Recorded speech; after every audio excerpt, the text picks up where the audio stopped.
съществувало, но ако няма кой да го разгори, то няма да стане.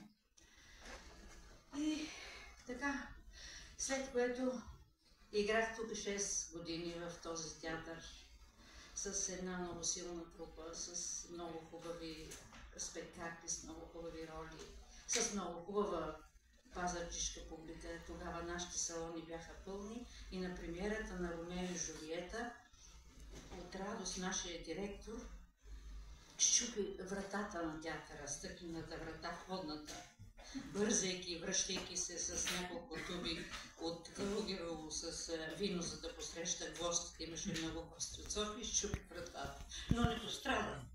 Запази го Господ. Та искам да кажа, че ето най-сетне след толкова години, 45 години вече аз съм по сцените и по снимачни площадки, съм отново тук, у дома, пред вас. И на всичкото отгоре, вие ме оказвате тази огромна чест да ме удостоите с тази награда. Благодаря ви. Благодаря ви.